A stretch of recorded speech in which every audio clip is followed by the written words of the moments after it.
Dargaggoo Biraanuu Dhaabaa yookaan Maamush jedhamuun beekama. Godina Lixa Shaggar Aanaa Coobiitti dhalate. Waggoota kurnan darban keessa gara godina addaa naannawaa Finfinnee Buraayyuu Kattaa jedhamuun bakka beekamu jiraachaa ture.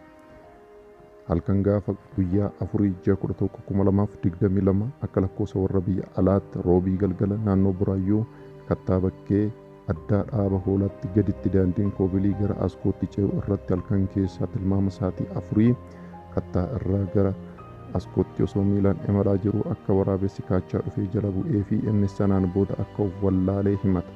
Waraabessi qabate sun osoo inni iyyuu miila isaa lamaan akka nyaatee fi lubbuun isaa osoo keessa jiru namoonni naannicha jiraatan dhagaanii irraa buusisuun waajjira poolisiif bilbilan. Waajjirri poolisiis achii fuudhuudhaan gara buufata fayyaatti akka geessantu himama. Buufanni fayyaa ilaalanii humna isaaniitii ol ta'u ergaa hubataniin booda gara hospitaala Abeet Finfinnee naannoo Yohaannis jedhamuun beekamutti dabarfamuutu himama.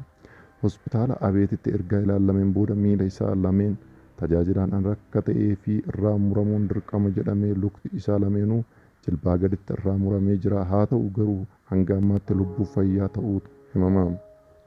Kanaaf Maamusheen lubbuun hafuuf yaala akka barbaachisu beekamaadha.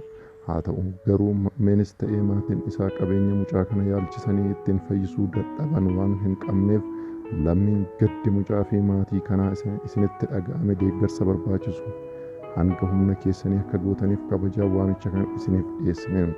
Maqaan akkaawuntii Birhaanuu Dhaabaa Ajabii kan jedhamu baankii hojii gamtaa yookaan Oromiyaa lakkoofsi baankichaa 10-50-50-43 fi baankiin daldala Itoophiyaa